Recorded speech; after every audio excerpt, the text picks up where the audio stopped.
Islamic మతంలోని, Hindu మతంలోని చాలా దారుణం. ఒక్క క్రిస్టియన్ మతంలోనే ఆడదానికి స్వేచ్ఛ. అరే బీచుల్లోని అమ్మాయిలందరూ హ్యాపీగా లేరు, గాలి తగలాలయ్యా. నీకు గాలి తగిలినట్లే వాళ్ళకి గాలి తగలాలయ్యా. నువ్వు రేపు చేసేస్తాను అంటున్నావు.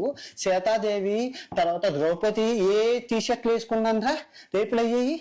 ఆ రోజుల్లోనే రేపు మగవాడికి సీతాదేవి ద్రౌపది గురించి మాట్లాడుతూ ఆ ఉపమానాలు అండ్ అక్కడ ఒక పుచ్చకాయ పెట్టి ఒక దోసకాయ పెట్టి వికృతముగా అది ఏంటనుకుంటున్నాడంటే ఇన్ఫ్లుయెన్స్ చేస్తున్నాడు అంట. అసామాన్యుడు కాబట్టి ఇన్ఫ్లుయెన్స్ చేస్తున్నాడు. ఏం ఇన్ఫ్లుయెన్స్ చేస్తున్నాడు? నోటికి ఏదొస్తే అది మాట్లాడి, మాటలు కాదు వాంతులు చేసుకొని వీడియోలు చేసే సన్నాసి ఇతగాడు జనాల మీద పరాన్న జీవనం చేస్తూ ఉంటే మనం హర్షించాలా?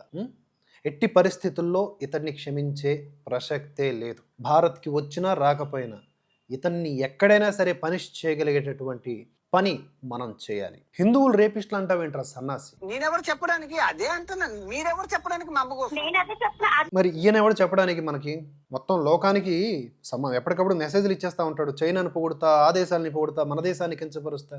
దానికి వాడే చెప్పాడు చూడండి.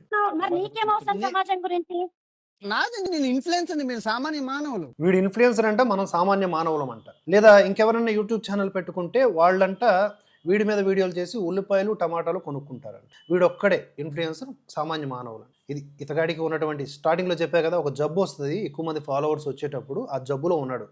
దాని నుంచి బయటకు రాకపోతే అస్సామే. ఇండియా వస్తే కన్నా బయట నుండి నేను ఉండడమే శ్రీరామ రక్ష దేశానికి. నేను బయట నుండే అన్ని సాధిస్తాను. చూడు, బయట నుండే సాధిస్తాను. రాని ఇండియా తల కిందులుగా తపస్సు చేసి ఒక్క రాబం చెప్పి ఇండియా రావడానికి. పొల్యూషన్ అన్ని పొల్యూషన్ దరిద్రం. రేపు నా కూతురు పూర్తి రేపు చేసేస్తే నాకెందుకు ఇది అర్థం? నేను రాను. అది ఇండియా మీద ఉన్నటువంటి రెస్పెక్ట్. మొత్తం దరిద్రం అంట, పొల్యూషన్ అంట, కూతురు పుడితే రేపులు చేసేస్తున్నారంట. ఇలాంటి దరిద్రుడు ఏ దేశాలు ఇప్పటివరకు 115 దేశాలు తిరిగారని చెప్పుకుంటున్నాడు కదా. ఏ దేశంలో క్రైమ్ జరగలేదో చెప్పమనండి. క్రైమ్ మనిషి ఉన్న ప్రతి చోట జరుగుతుంది.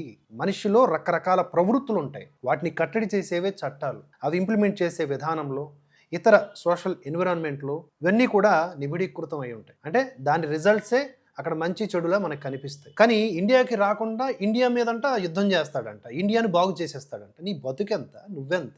గట్టి కంప్లైంట్ పెడితే నీ యూట్యూబ్ అడ్రస్సే గల్లంత అవుతుంది. నీ బతుకెంత? జస్ట్ 1 అవర్లో 1 lakh సబ్స్క్రైబర్స్ వెనక్కి వెళ్ళిపోయారు. ఇప్పుడు పతనం కాదు, పూర్తి స్థాయి అధపాతాళంలోకి వెళ్ళబోతున్నావు. నువ్వు మారినా కూడా ఎవడు క్షమించడు.